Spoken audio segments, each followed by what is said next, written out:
Hi everyone, and welcome back to Revolutionary War Rarities Season 3, and the title of this episode is A Man Named Beverley. Okay. My name is Jim Griffith. And my name is Jim Maples. So Jim Maples, today, the Canadian provinces and territories of Nova Scotia and New Brunswick and Prince Edward Island and Quebec are heavily populated with descendants of Loyalists from the American Revolution. And although the individual who we will be talking about today was not the only reason for this, he was a significant reason for it. So, as you know, Revolutionary War Rarities is all about the little-known, rarely taught history of the Revolutionary War era. And it is not our practice to do a deep dive into any topic that we present, as that would be impossible within the 8 to 10 minutes, which we generally try to stay within. Our intent is to present a high level of information in hopes that our listeners will do a deeper dive into those topics. So here is our subject matter for today. Have you ever heard the name Beverley Robinson? Well, Jim, prior to studying for this episode, I had not heard of him. But now I have, and yes, Beverley is a him. That's right. Beverley Robinson. Now, Beverley Robinson was not a colonial soldier, but he was a childhood friend of George Washington. Okay. He was born in the colonies in 1721, so he was about 54 years old at the time of Lexington and Concord. Okay. He was a Loyalist, ever loyal, ever dedicated to King George III. Well, Jim, Robinson married Susanna Phillips. Susanna was set to inherit about 250 square miles of land in the New York colony. That land is what is known today as Putnam County, New York. In 1777, Beverley Robinson formed the Loyal American Regiment, and that regiment fought on the side of the British against the colonists during the American Revolution. And Beverley Robinson was so dedicated to the king that he made several of his sons officers in the Loyal American Regiment. That regiment fought in numerous well-known battles against the Americans, including Saratoga, the Siege of Charleston, and Kings Mountain, just to name a few.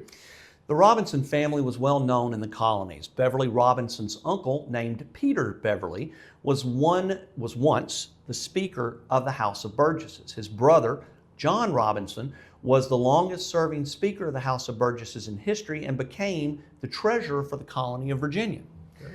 There were other high-level relationships, but this is a great example of where it was difficult to determine who were your friends and who were your enemies.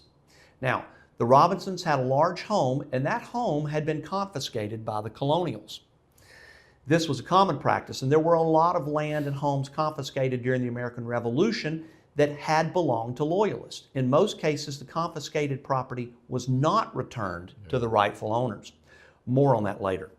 Now, strangely enough, Benedict Arnold and George Washington were both using the confiscated Robinson home as their headquarters building. So, Jim, as we mentioned before, the home of Beverley Robinson family was confiscated and used by both Benedict Arnold and George Washington as their headquarters. But when Benedict Arnold began considering his traitorous activities, Beverley Robinson was there and played a major role in that. So the very man who basically stolen the Robinson home is now relying on Robinson to execute his treason. It is believed by many historians that Beverley Robinson knew of Benedict Arnold's plans before any other individual and helped all along the way to make it happen, including getting John Andre involved in the process. After John Andre's capture, Beverley Robinson was one of the numerous individuals who went to George Washington to speak on Andre's behalf in hopes of reversing Andre's death sentence. And remember, Washington knew Beverley Robinson for most of his life as they were childhood friends. Okay. But now they find each other in a situation where they are bitter enemies. Washington did not reverse his position, and John Andre was ultimately hanged for his activities as a spy against the colonies.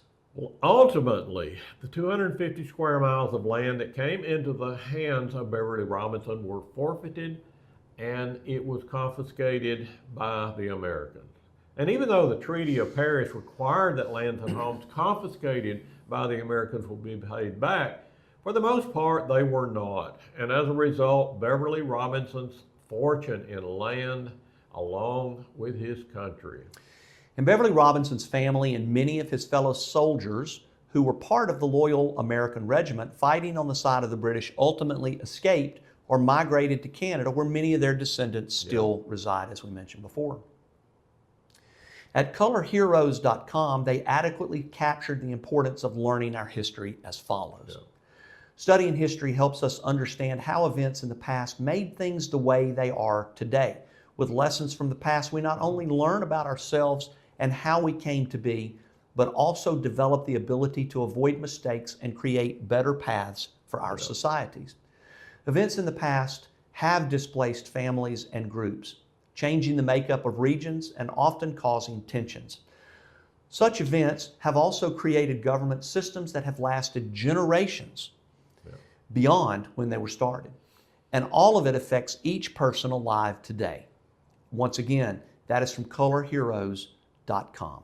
And that, my friends, is another Revolutionary War rarity. My name is Jim Griffith. And my name is Jim Maples. And we thank you again for joining us today, and we look forward to seeing you all in the next episode in 2 weeks. This has been a production of the National Society, Sons of the American Revolution, www.sar.org.